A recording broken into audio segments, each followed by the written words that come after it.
Welcome back to another episode of Not Another Moto Pod, hosted by Sam Fury. Really fun racing this week in Foxborough. Total mutter, something we've been scared of for the last few years. We've gotten away with, not having a full mutter. Seattle last week, people were worried, but I really got hit this week, and not looking great for next week. So we might have another one of these next week to review. We had a great job, honestly, by the track crew and the AMA of cutting the main events down to about halfway, of their total allotted time there. Luckily, to keep us out of any snoozers, we had two pretty decent races, so a lot going on at least to keep us entertained. So, hate to see a mud race, but it kept things interesting. So, let's look at this week in Foxborough.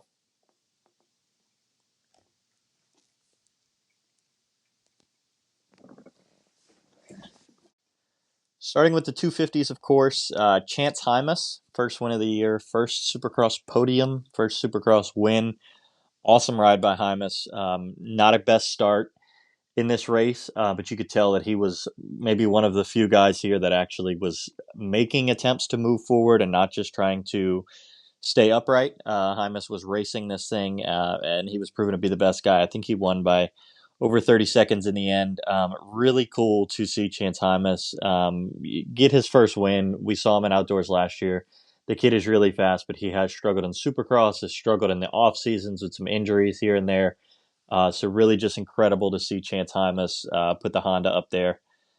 Second place, Cullen Park. What an amazing ride by Cullen Park. Started in second, finished in second. He had passed Briggs to go into the lead briefly, I believe, and then was passed by Hymas. But just an awesome ride there by Cullen Park to take second place. Maybe this unlocks some things for him. Maybe he knows that he can battle with these guys. He's had a couple sevens this year, but maybe we can see him break into the top five in a dry race. That would be really cool for Cullen Park. Don't expect much more. Don't really expect a podium out of Cullen Park on a dry race. With as stacked as this field is, depleted or not, but definitely really cool. And like I said, hope to see him maybe break into that top five.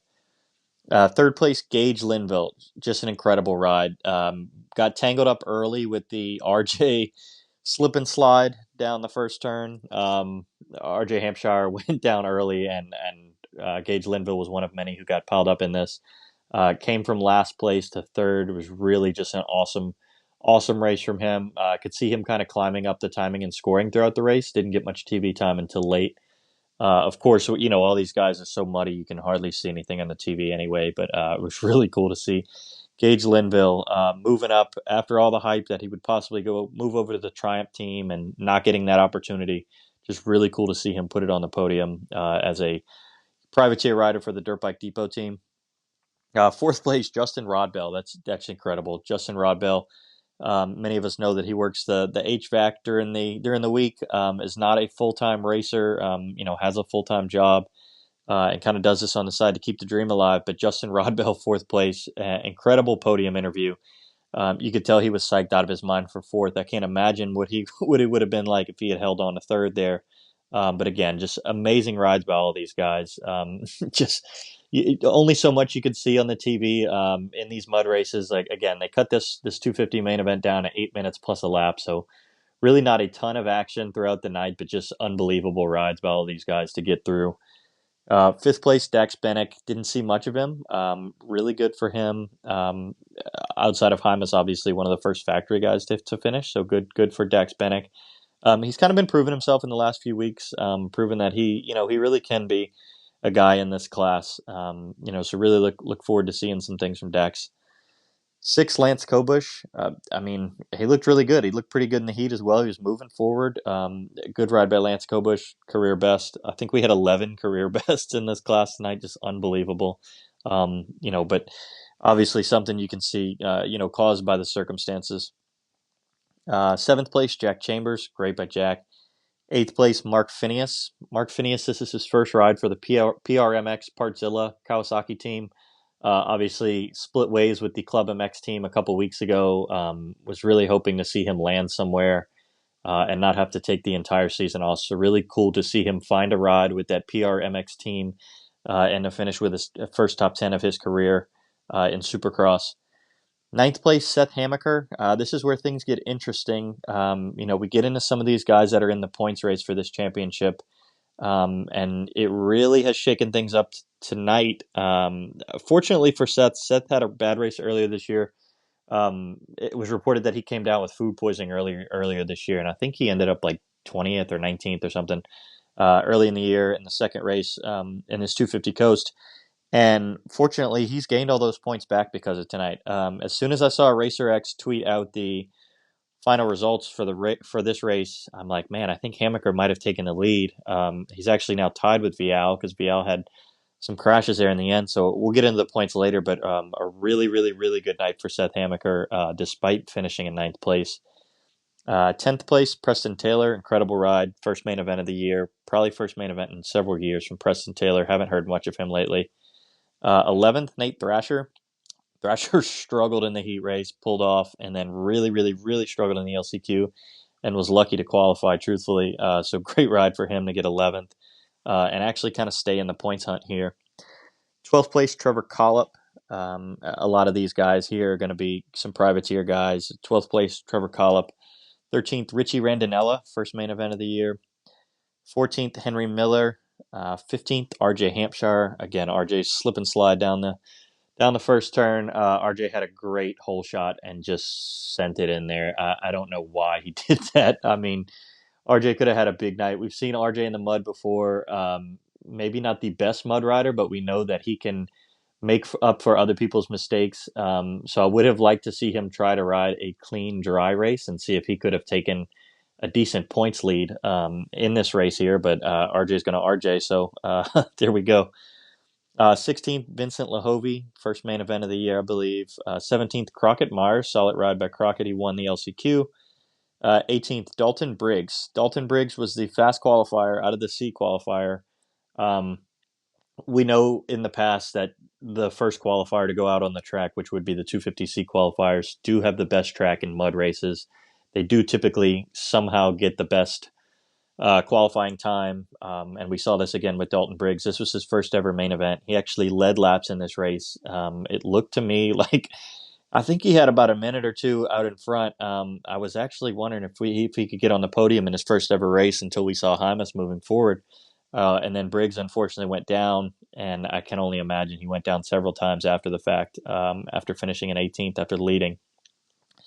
19th, Max Volan. Unfortunate for Max. Max looked really good in his heat race. Went out and won by a large margin.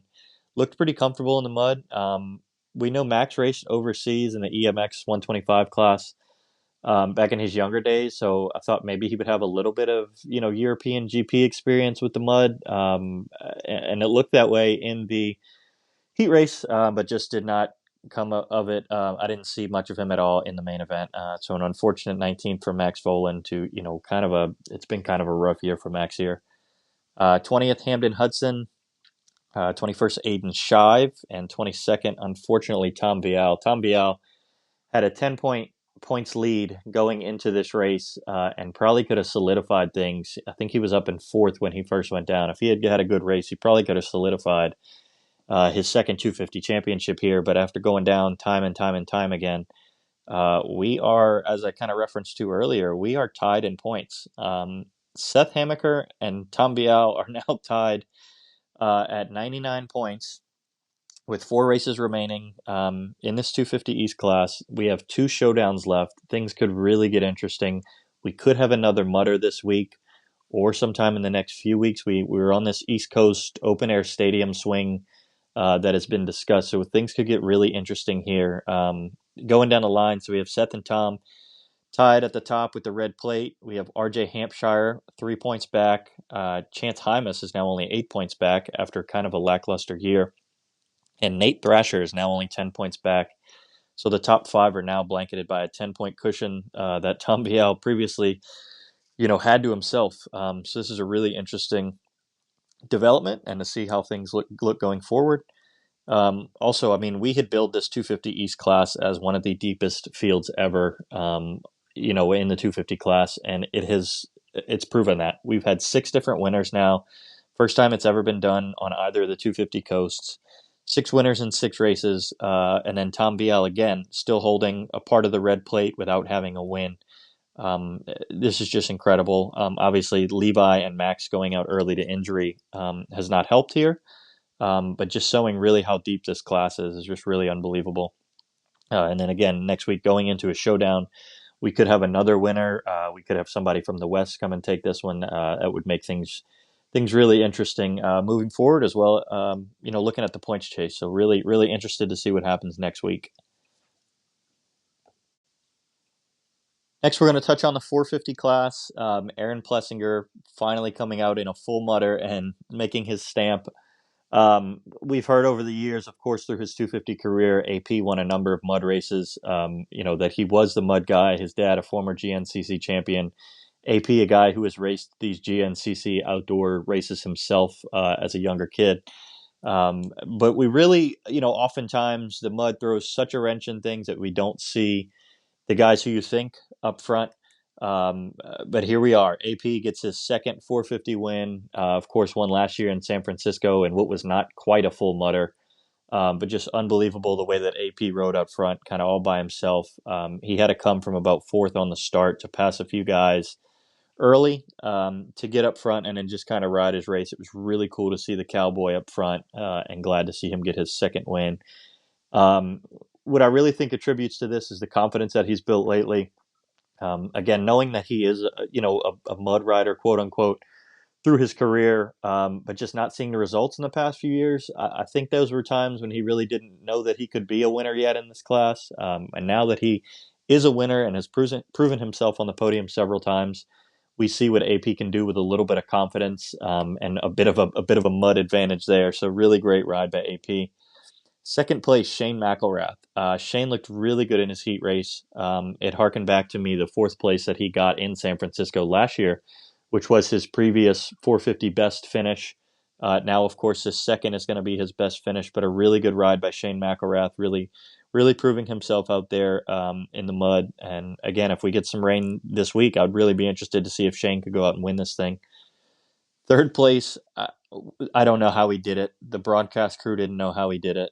I was following along on Twitter, during the race and could see that Webb was making moves, off screen, things that we weren't seeing on TV. But Cooper Webb somehow found his way into third place. Incredible ride by Cooper Webb. He said he saw Chase Sexton in front of him in sixth place with a couple laps remaining and just smelled blood. And smell blood he did. He ran like a minute faster lap time on the last lap than anybody else. It was unbelievable. Cooper Webb gonna Webb. I mean, great finish by Coop. Extends his points lead once again, where he was going to lose 1 point, I believe, to Chase Sexton. It looked like he was in seventh and Chase was in sixth there for a while, and looked like he would lose 1 point in the hunt here. And what do you know? He gains all his points back that he lost last week. So just incredible ride by Cooper Webb to finish in third. Fourth place, Ken Roxon. Really good ride by Roxon. We know he was injured. Another day where he really wasn't sure if he was going to race. I think this makes 3 weeks in a row where he was really kind of hurt and going into the night show. So I hope we don't see Kenny step away from the series at any point soon, just for a race or two to heal up. But really hope that we can see Kenny kind of stay, where he's at health-wise and finish this series out, if anything. He's third in the points chase right now and still putting in some solid rides week after week. Almost had the podium wrapped up, and I think his bike stalled. And we know with the Kickstarter on the Suzuki, it's tough to get those things back up and running, especially when they're caked in mud. Fifth place, Justin Barcia, maybe who a lot of people thought would be the favorite outside of AP, maybe in a mud race. We know Barcia has proven mud skills, but he was getting loose out there, man, in classic Barcia style. But I think he was riding a bit over his head, which really put him down a couple times. And any little mistake there, can kind of be the end of it there for you. Sixth place, Chase Sexton. Chase actually won his heat race, was docked a couple spots due to jumping on a red flag. However, Chase can really ride the mud. I think we saw in San Diego last year. He's capable of it. He does well of riding on the pegs, staying mistake-free in the mud. Funny enough, he makes mistakes on dry tracks, but he stays pretty mistake-free in the mud. I don't think he made a mistake. I think he was just kind of riding around, settling for sixth, and hoping that Webb would finish right behind him. And he just got passed on the last lap. So unfortunate again for Chase to lose those three positions to Webb late, but a solid ride for him nonetheless. Just unfortunate with the way that the points are gonna shake out here. Seventh place, Benny Bloss. We saw Bloss on the last lap, kind of following AP through some ruts to kind of maybe not unlap himself, but finish right as AP finished to not have to do an extra lap. So they did lap up to sixth place in both classes here. Benny Bloss was the last one to get lapped. So just incredible ride by these guys. But Benny Bloss, we know his big frame, able to kind of put his feet down and kind of coast his way through the mud as well. Eighth place, Colt Nichols. First top 10 of the year for Colt. Good ride. I didn't see much of him. I think he did go down at one point or went off the track pretty shakily in the mud at some point, but was able to bounce back, obviously, here for eighth place. Ninth place, Logan Leitzel. First top 10 ever. First main event, I think, in a couple years, I think is what I read, or first one in the 450 class. Just unbelievable. Really cool by Logan Leitzel. I think Leitzel is a taller guy that may have, kind of given him an advantage here. So really good ride in the top 10. 10th place, Dylan Ferrandis. Didn't see much of Dylan. 11th, Jay Coop was up front early and had some issues. Went off the track a couple times, it looked like. Unfortunate for him. So solid ride by Jay Coop to get back to 11th. Unfortunately, like I said, was leading for a while. Was thinking maybe he could stay up front, but Jay Coop is a shorter guy. Not really sure what we expected here from Jay Coop. Kind of a tamer rider. But at 11th, you got to do what you get. 12th place here, Tristan Lane, career best. 13th, Malcolm Stewart. Malcolm in the heat race got second, but he was having transponder issues on timing and scoring. It looked like he was 3 laps down, but was able to finish there in second and get through. So 13th, not the best ride here for Malcolm. 14th, Justin Starling. 15th, Kevin Morans. 16th, Bubba Pauly. First main event in several years for Bubba Pauly. Got in through the LCQ. Finished fourth there, but solid ride to get 16th. 17th, Christian Craig. Man, Christian Craig came back to 3 kind of rough races in his last couple weeks. Birmingham, Triple Crown, his first race back.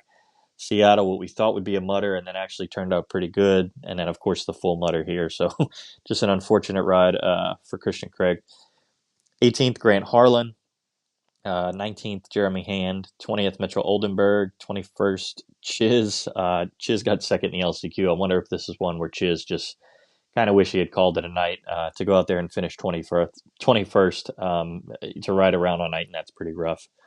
And then 22nd, Anthony Rodriguez, same for him. Finished third in the LCQ to get through, but man, to finish 22nd, especially, and not even get a point on the night for A-Rods, that's a tough look. As I referenced earlier, the points chase is now 15 points between Webb and Chase Sexton. We've got 5 races remaining here. Yeah, 5 races left. Chase has got to go get some wins. He's got to win this week in Philly and kind of put some pressure back on Webb. If he loses any points to Webb after this week, I fear it might be over. So really interested to see how this weekend goes. We hit 7 winners in the 450 class for the first time, I think, since 1997. They're wondering now if maybe we can get 8. We'll see. We still haven't seen Justin Cooper get a win. Maybe somebody else could get a win, especially if we have another mutter, like I said.